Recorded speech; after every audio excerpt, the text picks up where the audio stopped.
Welcome back to Dust Ballads, where every shot fired in the Old West echoes with its own song.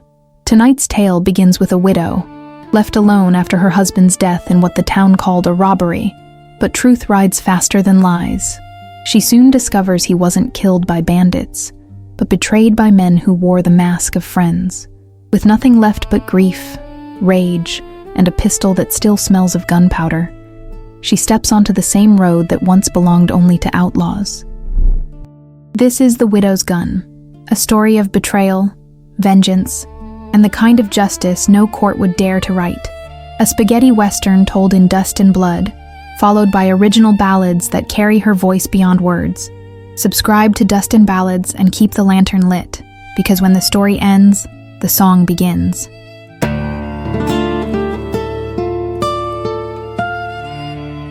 I put on mourning the way the desert wears its noon, without shade and with no one's permission. They buried Eli with the church bell cracked and the sheriff smiling like grief were a tax he'd already collected. The town called it a robbery gone cruel. I called it by its proper name once I found the truth. Friends, my name is Mara Vallejo, though the name I answered to for 7 years was just Eli's girl. We ran a modest spread north of the arroyo and paid our debts in calves and sweat. Eli died on a Wednesday under a sky that didn't bother to remember him, shot twice behind the smokehouse, a third time to make the story neat. They left the back gate swung open and took a handful of silver dollars from the kitchen tin to sell the lie. I washed the blood from the flagstones before sundown and set his gun on the stove to dry. The barrel kept the smell of powder, as if it had been breathing for him when breath wouldn't obey. People brought food that couldn't help. Cornbread. A pie with a crust that collapsed like a tired promise. The men who came last brought sympathy wrapped in caution. Hats in hand, voices soft, eyes on my larder. Caleb Rusk squeezed my shoulder like a man testing a melon and said if I needed anything, he'd see to it personally. Deputy Hart told a story about strangers on the road, a story he told with a straight face he didn't own. Pastor Silas prayed with his eyes open, counting the plates and the cupboard hinges, as if he'd been asked to appraise my soul. When they left, I bolted the door and turned the house quiet enough to hear a lie crawl. Eli's coat still hung by the door, dust in the creases like years folded inside. I emptied the pockets the way you empty a grave, slow, ready to apologize to what you find. I found a small ledger built for secrets, rough paper, thread binding, numbers that didn't mind the dark. Eli had written them in a hand I knew from love letters and cattle lists. Neat, patient, forgiving. The last page wasn't numbers. It was names. 3 of them. I carried the book to the stove and sat with the gun cooling on the iron, and I read the names until the ink felt hot. Caleb Rusk, Deputy Hart, Pastor Silas. It is a special blessing to know the exact shape of your enemies. It turns grief from fog to road. The next morning, I went into town because a widow who hides gives the world permission to decide the size of her sorrow. La Estrella Saloon wore its paint like makeup over a bruise, and the piano had lost the habit of singing. I ordered coffee and took the back table where the shadow met the door. Rusk was already there at the far end, coat too fine for a man who claimed business had been hard this year. Hart came in with the day on his boots and a righteousness he rented by the hour. Silas drifted between them like smoke that had learned manners. I watched their eyes find me. I watched them practice grief and land on concern. Rusk brought his hat like an apology and set it down on my table gently, as if noise would wake me from a better dream. Ms. Vallejo, he said, we'll get the men that did this. Will you? I asked. Hart pulled out a chair without being invited. We got tracks out by the arroyo. Couple of boys headed north. We'll run them down. Do that, I said. And when you get them, ask them how they knew the gate sticks unless you lift it 2 inches. Hart's jaw did a new shape. Rusk smiled with his front teeth and not the rest of him. Silas folded his hands like a man who keeps the key to a closet no one should open. Sometimes, Silas said, the Lord allows darkness so we learn to love the light. I learned something, I told him. It wasn't love. Their smiles cooled. Hart reached for the coffee that wasn't his and drank it like I ought to be grateful for the help. You be careful what you say, Ms. Vallejo. The desert hears. Then let it learn, I said. I left before the piano could remember a song. In the street, a wanted handbill flapped against the post. Some nameless writer whose eyes looked like they knew everybody's last secret. I didn't need a stranger to do my work. I had a husband's ledger, a gun that still smelled like yesterday, and bread to bake. The desert will listen to vengeance if you feed it with the same hands you use for dough. Back home, I cleaned the stove and reloaded the revolver, one chamber at a time, as if putting reasons back into words. I took the ledger to the barn and pried up the loose board Eli had meant to fix and set the book where the mice couldn't teach it how to be afraid. Then I saddled Perla, our little mare with more heart than manners, and rode east where the land makes a long decision before the sun changes its mind. I didn't draw a map. I drew a circle in my head, Rusk's store, Hart's office, Silas's church, and told myself the first man to step out of that circle wrong would learn how a widow measures distance. The store came first. Rusk Mercantile. New sign, fresh paint, scales that didn't balance unless he was watching. I walked the aisles the way a woman walks a field she planted, checking for rot in the stalks. Rusk kept his ledgers on a shelf behind the counter, colored ribbon for each month like sin wanting to be decorative. I bought sugar I didn't need, and counted the nails with my eyes. Before I left, I asked if he still traded in deeds. Now and then, he said. Folks fall on hard luck. I imagine hard luck falls on folks, I said, and chooses who gets to sell umbrellas. He didn't answer. He did the thing he does when he's thinking, pulls his earlobe like he's milking reason from it. He told me if I needed any money against the house, he could be neighborly. I told him neighborly would have been leaving my gate alone. Hart's office smelled like tobacco and rules. He had a poster of a gallows on the back wall, which is the kind of art men choose when they can't afford pride. He was cleaning his rifle with a cloth that had already learned too much. I asked him if he'd found those tracks. He said he had, and that they had wandered off toward sin. I asked him what direction that was. He said north. I thought sin sat closer to the heart, I said, and maybe right down the middle of town. He told me I was upset.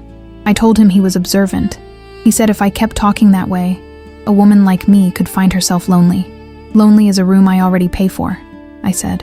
The church was empty, but for the paint peeling itself away from the idea of God. Silas stood at the altar and practiced sympathy the way a violinist practices scales. He saw me and smiled as if his face knew only that and hunger. He said he grieved for me personally. I told him he hadn't earned the adverb.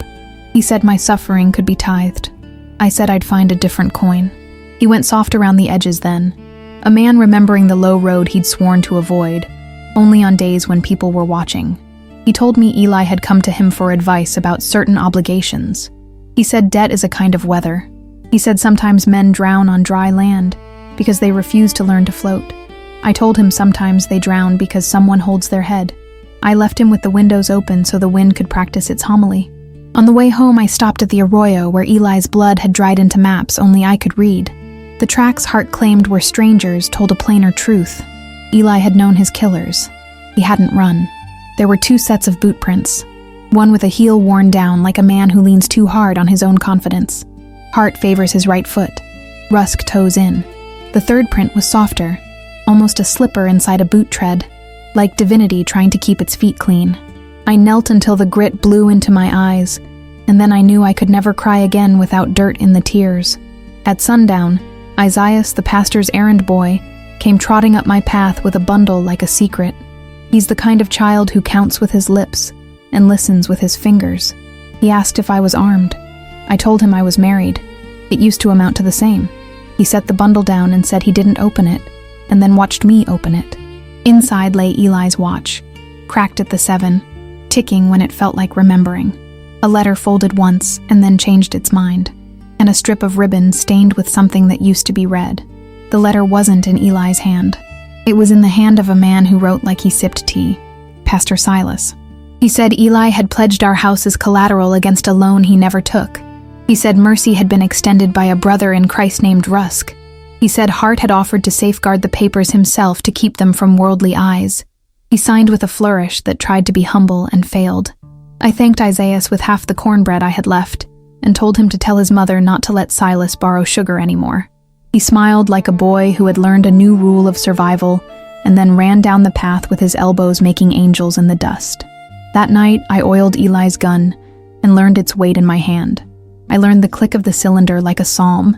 I learned how the front sight wants to sit in the notch the way truth wants to sit in a man's mouth when he's out of lies. I slept on the floor under the window with the ledger under my ribs like a second heart. They came for me before dawn the way cowards learn to prefer. Quiet, with someone else's courage. Hart knocked politeness on the door, and then tried to let himself in before the answer. Rusk stood behind him like a coin refusing to drop. Silas brought his Bible as a prop in case anyone was keeping score. "Ms. Vallejo," Hart said, "we've had a report you're in danger." "Have you?" I said, aiming the barrel at the word danger. Rusk tried a smile and then thought better.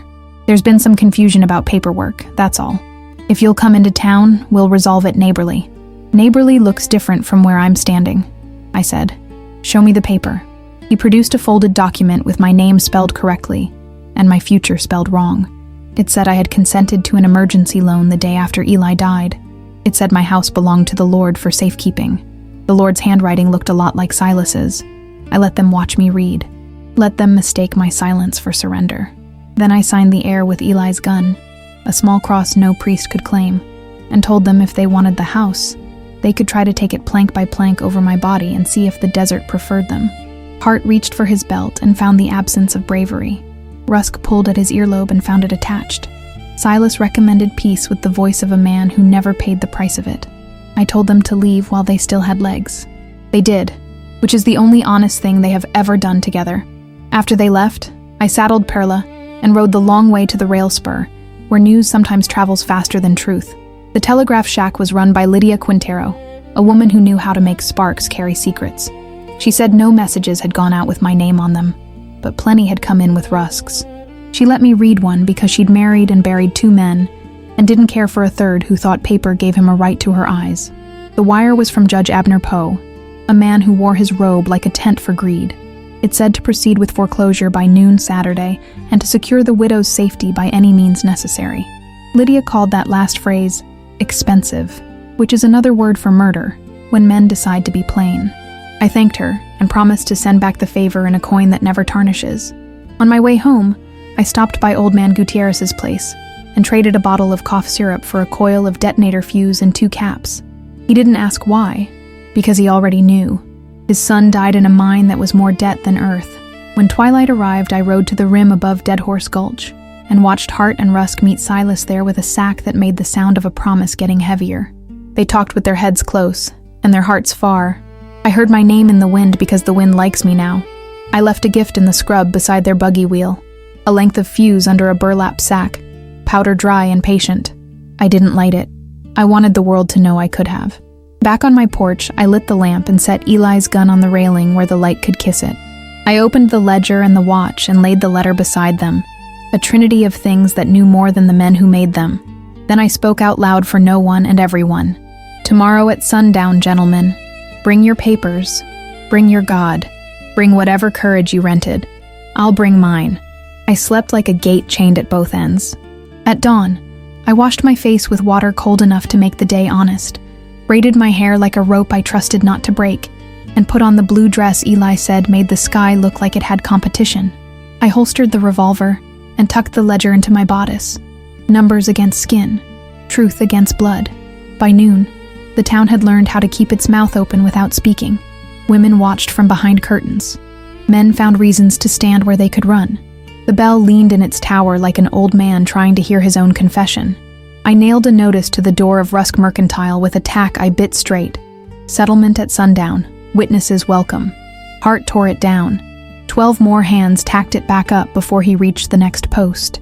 I spent the afternoon baking bread I wouldn't eat because a woman with something to lose should smell like a home and not a battlefield. I set the loaves on the sill and watched dust settle on the crust in a thin blessing. Then I took Eli's gun and the ledger and the letter and walked to the center of town, where the street makes a cross with the wind. Sundown took the long way, as it does when it has an appointment. Rusk arrived first with a contract too heavy for one man to carry. Hart brought 2 deputies whose eyes had learned to look through people. Silas brought a Bible that did not seem surprised to be asked to do more work. Judge Poe rode in last with his robe folded in a saddlebag, so it wouldn't remember what dignity felt like. They made a triangle around me like geometry could bless theft. I set the ledger on a barrel and Eli's gun on top of it and said, We are going to read. Who do you think you are? The judge asked. Eli's widow, I said. And your arithmetic. Silas tried for scripture. Hart tried for swagger. Rusk tried for neighborly. I tried for truth. The town leaned in. That's where the world paused like a breath before a confession.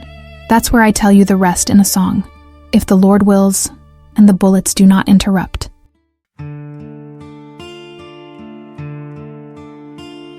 They said it was thieves by the river, but I know the truth by the gate. My husband fell to the hands of his brothers. Their kindness was only a way, so I keep his gun.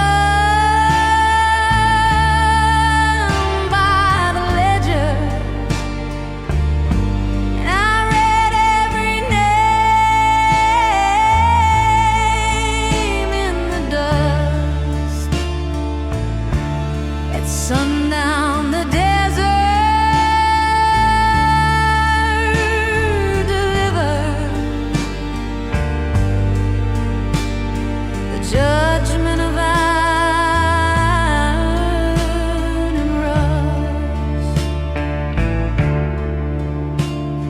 The pastor sold mercy for silver. The sheriff sold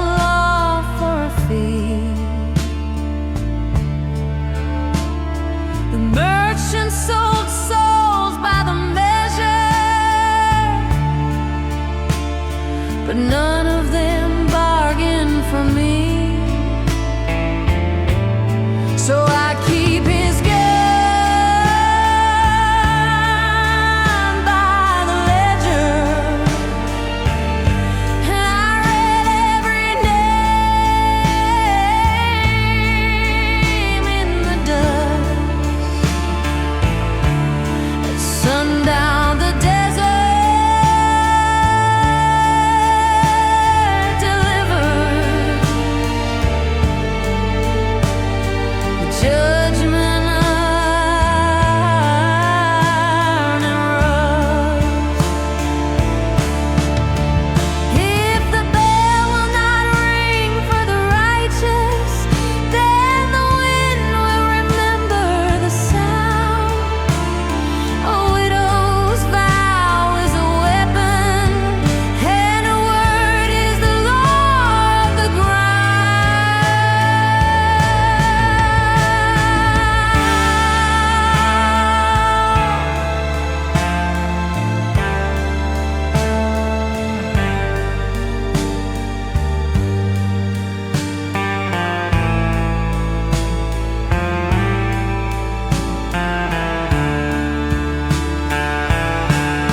So I keep his gun by the ledger,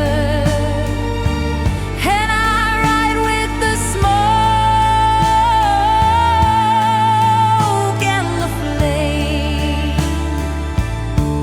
At sundown, the desert delivered,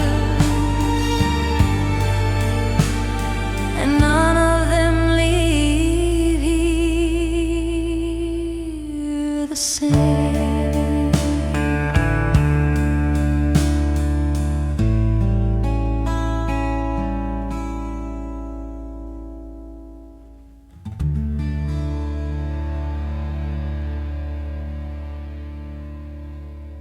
My voice carried sharper than a spur.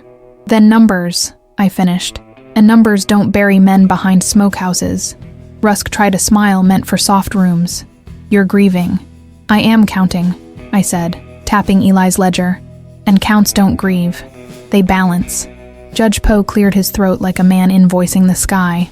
Proceedings are for the courthouse. This town's got no courthouse, Judge, I said. Just porches, a church, and your saddlebag. That means the street will do. I opened the ledger to the last page, the one with 3 names written darker than drought. Eli kept these numbers clean. I said. Rusk, Hart, Silas. 3 men with 1 pocket. Silas lifted his Bible. Careful, daughter. I'm nobody's daughter here, I said. I'm a widow. It's a different species. Hart shifted, right heel grinding the dirt just like it did near the smokehouse. I saw 3 men pretend not to remember where they'd stood when Eli fell. I took out the letter Silas had written in his careful tea-sipping hand and read every word, slow enough for the bell to hear. When I finished, I held it up for the town to see the signature. Poe squinted. Forgery. Your word weighs less than paper, Lydia Quintero called from the telegraph porch. She lifted a second sheet. Wire from your office, Judge. Says secure the widow's safety by any means necessary. I know how to read the price on a life. A murmur went through the crowd, the kind a herd makes when it's tired of being chased. Rusk tried to speak over it. Neighbors, bring the deeds, I said to him. Bring all of them. Let's see what belongs to whom when Sunlight's the clerk. He faltered because Sunlight has teeth. Hart touched his rifle, then glanced up at the windows. Men inside with wives behind them and bread to buy. No one lifted a barrel for him. The sheriff discovered how loneliness begins. Silas took a step toward me, soft shoes unsuited to dirt. Sister, let the Lord. I set Eli's gun on the barrel with the muzzle aimed at the dust between us. A sermon in steel. You sold the Lord retail, Pastor. You'll buy him back wholesale tonight, or learn what debt really costs. Arrest her, Poe ordered. Hart didn't move. His star looked like it wanted another shirt to live on. Go on, I told him. Arrest me in front of those windows and that bell. Tell them a widow can't read. His hand hovered, dropped. I turned to Rusk. Keys. Keys, I repeated, and put my finger on the hammer. He produced a ring heavy as regret. We walked to the mercantile together. Me, Hart, Silas, Poe, and half the town moving like weather. Rusk opened the back office. The safe squatted there with its mouth shut like a secret learning manners. He spun the dial, palms slick, and pulled. Inside, bundles of folded deeds tied with ribbon, slips, promises, and coins with fingerprints still on them. I pulled the ribbon free, 1 color at a time. Names spilled into air. Carter, Gutierrez, Jimenez, Walsh, Cruz. Families with land cut thinner every season by men who never learned to plant. With each name read, the murmurs grew. Poe puffed. This is improper. Truth never asked your permission, I said, handing Lydia the stack. Make a list. Make 3. Tack them to every door in town before dawn. Silas reached for the pile like a moth learning to be flame. I slapped his hand away without heat. You'll get your scripture when the counting's done. Rusk lunged, small and quick for a derringer in the drawer. Hart flinched toward his rifle. The room squeezed to a point. I was already moving. Eli's gun spoke once, not at flesh, but at Rusk's drawer, smashing the little pistol's handle to splinters. Wood chips jumped like guilty thoughts. Hart jerked his barrel up on panic and fired wild. His bullet took the oil lamp on the wall. Flame licked curtains, coughed, and thought about liking more. Outside, I ordered, before fire learned how to read. We shoved into the street with the smoke chasing. The sun was kissing the ridge now, red and mean. Men dragged water. Women formed a line with buckets. The lamp died with a wet hiss like a liar meeting a witness. Enough, Poe barked, robe now on his shoulders like memory's leash. This farce ends. Sheriff, seize. No, a voice from the crowd said. Cal Donnelly the blacksmith stepped forward with arms like anvils. We're the jury tonight. And the bell, Lydia added. We all looked up. Isaias, small as a prayer and twice as stubborn, had climbed the rope and started the swing. The cracked bell found a voice that didn't know it was broken. Sound spread over town like a tide, washing the last dust of the word untouchable off men's boots. Silas went pale, the bell naming him louder than I ever could. He reached beneath his coat. Not a gun. Papers. He shoved them toward Poe. Your Honor, the church has assets, I finished, snatching the stack, and receipts for sins. Rusk red-faced, heart shaking, Poe cornered by sound. 3 men with fewer exits than they'd rehearsed. Here's my settlement, I said. Caleb Rusk will sign confessions to fraud, usury, and murder by conspiracy. Bram Hart will sign that he stood by while men died for debts. Pastor Silas will sign that he used the Lord's name to sanctify theft. Poe sputtered. You can't. You can, Lydia called. waving a statute book she kept for sport. "There's a thing called a voluntary confession signed before witnesses. Judge, you'll notarize them now, or the jury will choose a different gavel." The crowd pressed closer, not with violence, but with decision. It scared them more.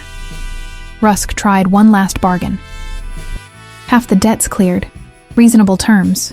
We can whole," I said, "or we see if rope frightens liars." Silas looked at the bell, at Isaiah's thin legs wrapped in courage, and wilted. "I will sign," he whispered. Rusk swallowed and nodded, but his eyes were working, measuring, weighing, selecting a last arithmetic. Hart's right heel dug into dirt, the way it had by the smokehouse, the way it always did before he decided to shoot second and call it first. I turned my body to hide the ledger from his angle, and waited for the mindless rhythm of a coward to finish its count. The gun cleared his belt an inch, no more. Eli's pistol jumped once. Hart's hand flew open as if the bullet had taught it manners. His rifle clattered, his star fell, and he sank to his knees, clutching a hand that would never write someone else's name again. He looked up, wide-eyed, not understanding mercy when it arrived wearing pain. "You could have killed me," he rasped. "You're not the one who dies today," I said. "You're the one who lives to ring the bell until the town forgives you. Could be forever." Rusk trembled, nostrils flaring like a mule that's learning arithmetic. "You ain't the law. I'm the widow," I said. "And tonight, that's older than your law." He signed first, hand jerking, ink blurring like a confession trying to swim. Silas signed with tears that looked like water learning to be honest. Poe signed because crowds have a way of reminding men what robes are for. We tacked the confessions next to the church door. The town read them aloud like psalms. Cal and 2 others marched Rusk to the jail, a room that had only ever held poor men and empty threats. Lydia indexed the deeds for return. Isaiah slid down the bell rope laughing, not because it was funny, but because his lungs had learned what clean air tasted like. Dusk fell soft after that. People brought out bread and jars and the kind of talk you hear when fear takes the night off. I felt Eli close to me in the plain distances, the way he breathed when counting calves, the way he'd set his hand on my back when the storm passed. The ledger in my bodice felt lighter. I walked to the edge of town where Dead Horse Gulch starts its long lesson. Hart sat on the steps of the church, hand wrapped, star in his lap. He didn't look at me when he spoke. "I wasn't born bad," he said. "Nobody is," I said, "but it's a popular trade." He nodded once. "I'll ring it in the mornings. If you hear it, you'll know I'm still trying." "I will," I said. Silas approached without his Bible, smaller. Will you let me stay?" "If you tithe to those you took from," I said. "If you stop selling mercy and start working for it." He bowed his head. For once, the gesture fit. Rusk watched from the jail window, a man counting nights. Poe left town before midnight, robe folded, dignity trailing behind like a busted wheel. I carried Eli's gun to the smokehouse and set it on the sill. The boards didn't remember blood tonight. They remembered food, and the hands that turned it. I laid my palm on the wood. "Balanced," I told it. Not even. Balanced. Stars came out like nails in a fine lid. I didn't close it. I want light to get in. When I finally slept, I dreamed of bread and gunpowder sharing a shelf without arguing. In the morning, I woke to the bell, clearer now, less cracked, as if truth had found the missing shard and hammered it home. I put on the same blue dress. I baked. I fed Perla a slice of apple, and she forgave me for yesterday. Then I walked to town with the ledger under my arm and something like tomorrow in my chest. They call me the widow now as if it were a badge. Maybe it is. Maybe it means you can love a man and still keep the count yourself. Maybe it means you can tell a town what day it is and have it listen. Either way, when sundown comes again, and it will, I'll be ready to keep the books.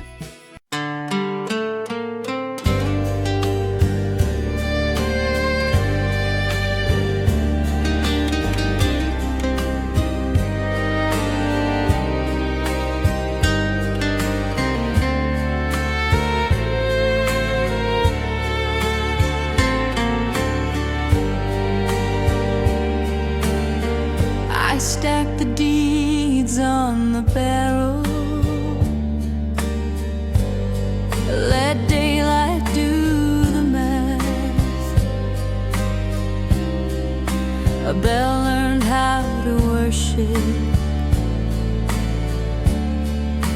town unlearned its wrath. The judge folded up his thunder.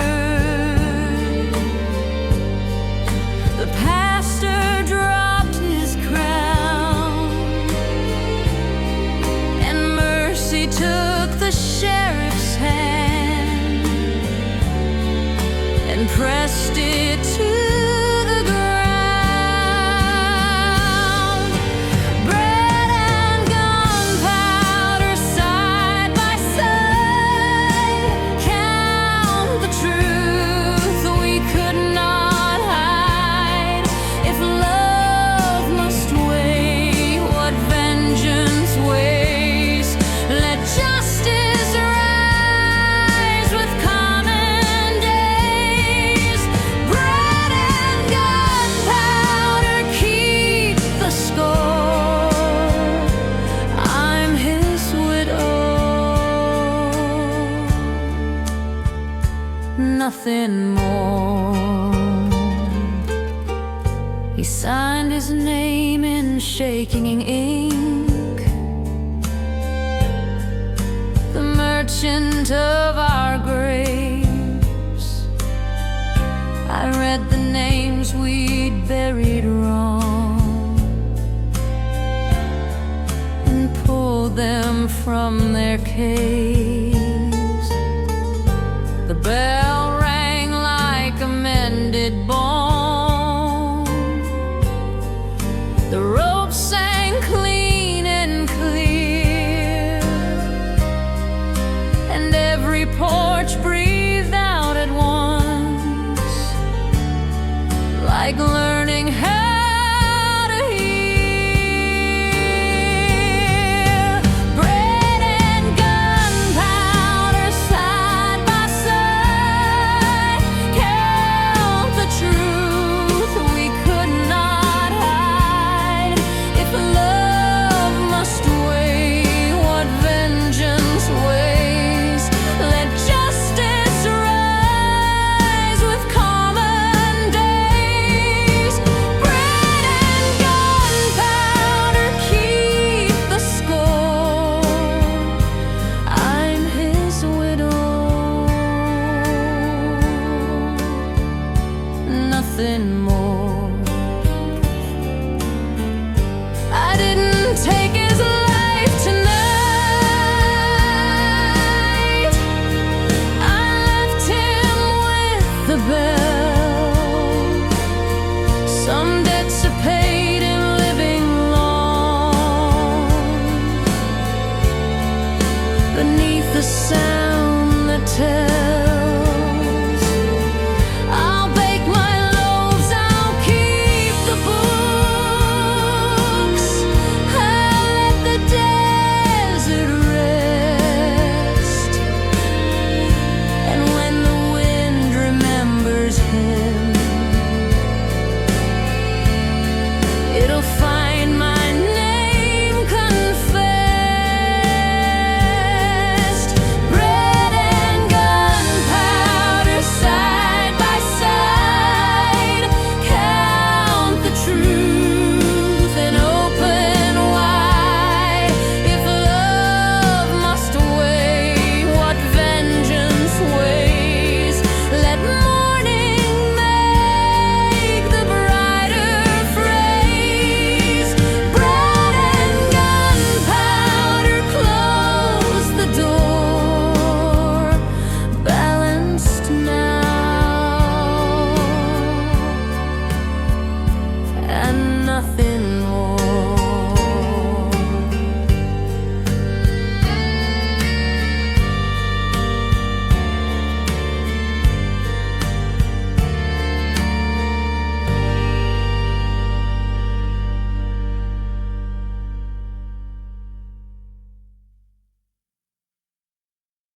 When the dust settles and the bell rings clean, some debts are paid in ink, and some in courage. If the widow's gun rode with you tonight, subscribe to Dust Ballads, ring the bell, and leave a comment with your favorite line. Want more? Hit the like button and share this tale with a friend who loves spaghetti westerns. The full soundtrack is waiting on our playlist, and the next story is already saddled. Until then, keep the lantern lit.